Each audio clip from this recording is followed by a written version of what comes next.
Hey guys, it's your girl Dion Echelon here again with a wow. So the bird's just gonna ruin every cut, okay? Take 115, okay? This is like the 30th time I try to do this, and all these animals, okay?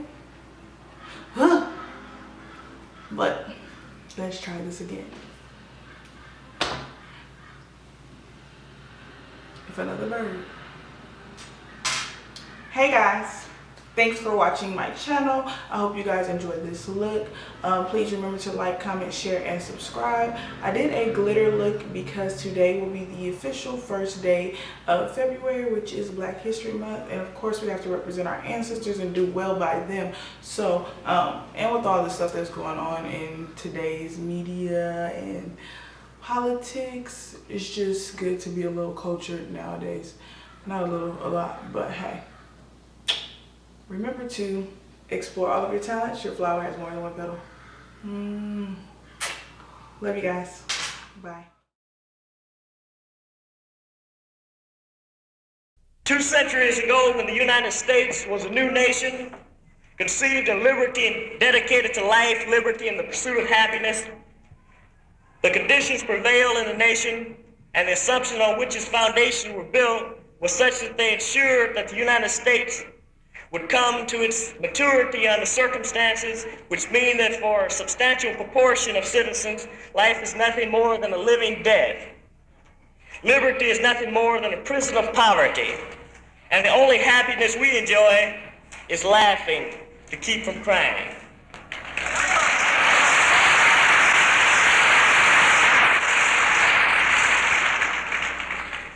We find evidence for majority freedom and minority oppression in the fact that even while the early settlers were proclaiming their freedom, they were deliberately and systematically depriving Africans of their freedom. These basic contradictions were further aggravated by acts which implicitly admitted that the majority was wrong, but unwilling to do right.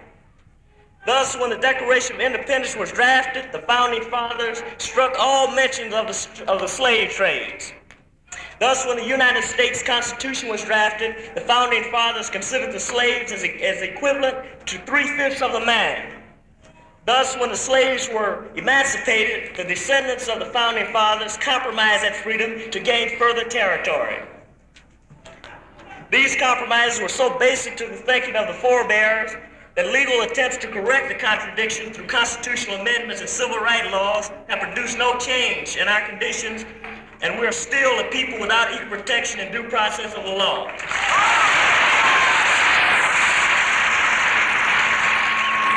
We recognize then that the oppressive acts of the United States government, when contrasted with the testaments of freedom, carries forward a basic contradiction found in all the legal documents upon which this government is based. Generation after generation of the majority group have been born, they have worked, and they have seen the fruits of their labor in the life, liberty, and happiness of their children and grandchildren. Generation after generation of black people in America have been born, they have worked, and they have seen the fruits of their labors in the life, liberty, and happiness of the children and grandchildren of the oppressor.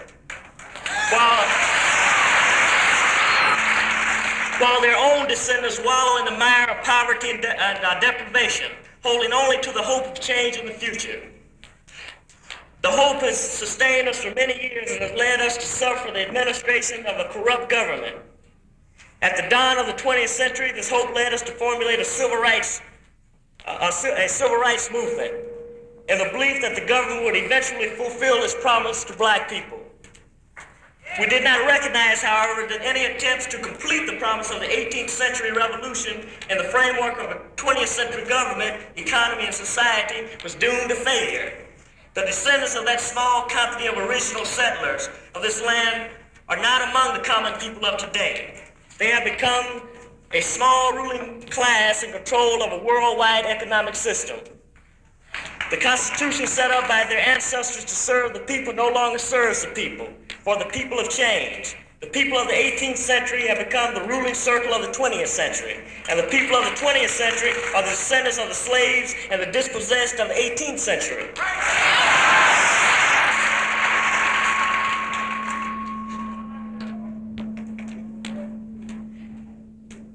The Constitution set up to serve the people of the 18th century now serves the ruling circle of the 20th century. And the people of today stand wanting for a foundation for their own life, liberty, and pursuit of happiness. The civil rights movement has not produced this foundation, and it cannot produce this foundation because of the nature of the United States society and economy. The vision of the civil rights movement is to achieve goals which have been altered by 200 years of change. Thus, the civil rights movement and similar movements have produced no foundation for life, liberty, and the pursuit of happiness.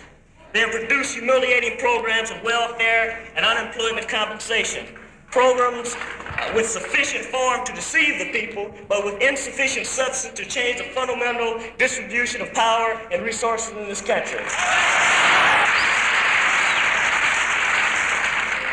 Moreover, while the movements attempt to get minorities into the system, we note that the government continues its pattern of practice which contradicts its democratic rhetoric. We recognize now that we see history repeating itself, but on an international as well as a national scale. The relentless drive for profit led this nation to colonize, oppress, and exploit its minorities. This profit drive took this nation from democratic capitalism and underdevelopment to bureaucratic capitalism and overdevelopment. Now we see that the small ruling circle continues its profit drive by oppressing and exploiting the people of the world. Throughout the world, the proletariat is crushed so that the profits of the American industry can continue to flow. Throughout the world, the freedom struggle of oppressed people are opposed by this government because they are a threat to the bureaucratic capitalism of the United States of America.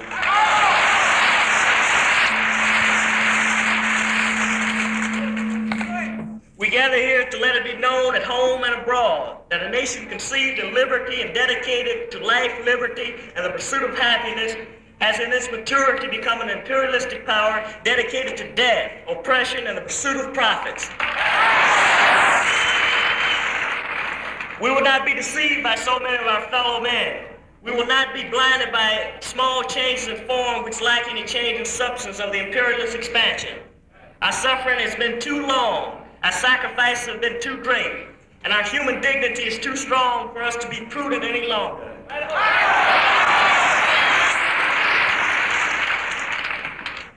The Black Panther Party calls for freedom and power to determine our destiny. The Black Panther Party calls for full employment for all our people. The Black Panther Party calls for an end to the capitalistic exploitation of our community.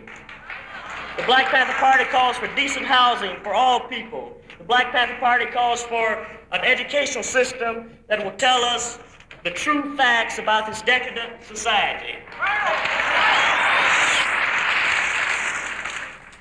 The Black Panther Party calls for exemption from the military service. The Black Panther Party calls for an end to police brutality.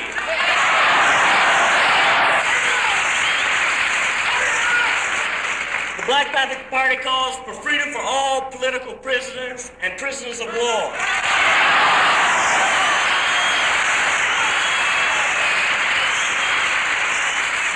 The Black Panther Party calls for trials by members of our peer when we're brought to the court, and justice.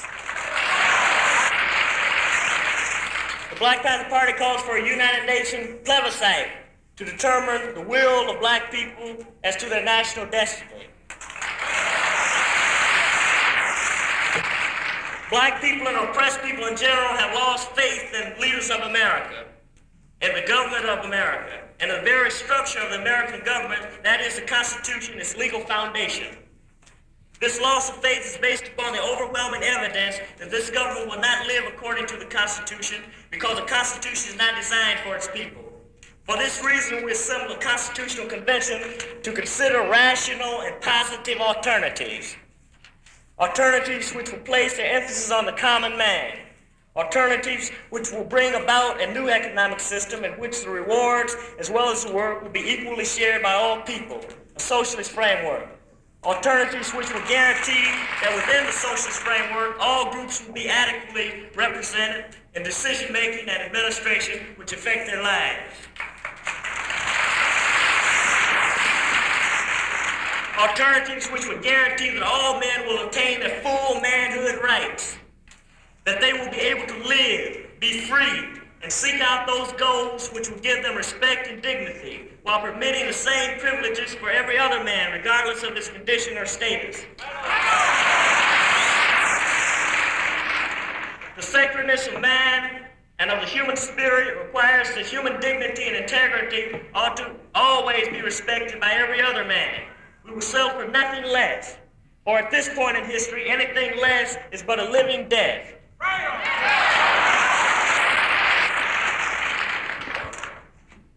It is a fact that we will get change. We will transform the society. It is up to the oppressor to decide whether this will be a peaceful thing or